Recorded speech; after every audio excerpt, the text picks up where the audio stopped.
مرحبا يا أصدقائي، أنا دلوفان معي من قناة الترنويز. رجعت لكم فيديو جديد. في هذا الفيديو راح نتحدث عن معلومة كتير مهمة إذا كانت لديك ماكينة الخراطة.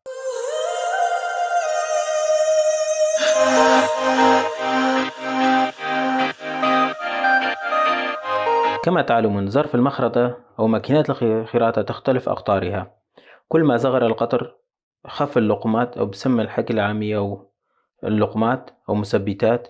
كل ما كبر القطر زاد المثبتات 4 6 وإلى آخره، 5 إلى آخره.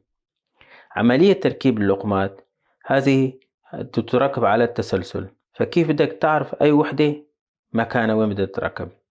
إذا كانت المخرطة مستعملة احتمال وارد إنه يكون البائع حاطط لك عليه كتابة عادية هيك 1 2 3، أو في طريقتين أنت بدك تعرفون من حالك.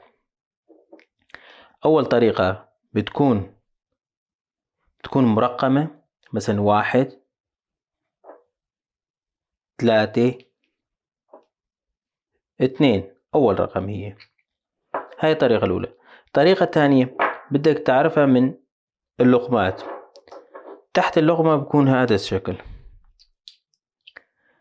عملية بدء أول شي من أول شرار أو بدايته، أقصر مسافة هي رقم 1، تأخذ رقم 1.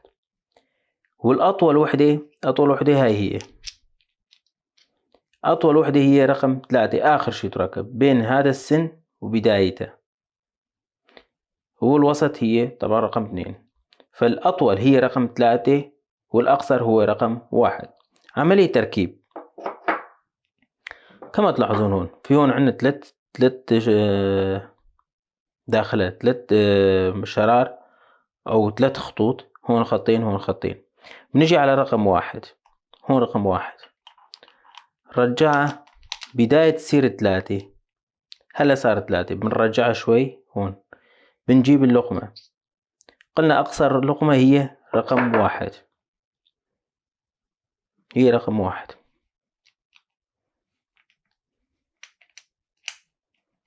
بنركبها لبين ما تاخد. بنروح على الرقم الثاني، رقم 2.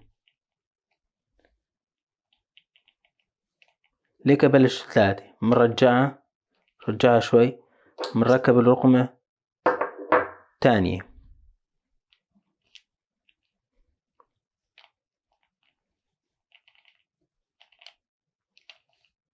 نجي على 3، هون صار 3، بنرجعها، بنركب اللقمة الثالثة.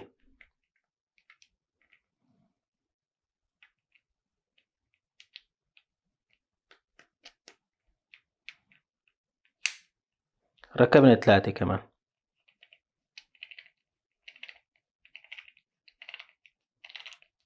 هلا لازم يجي على السنتر، الثقب البناء لازم يجي على السنتر تبعها.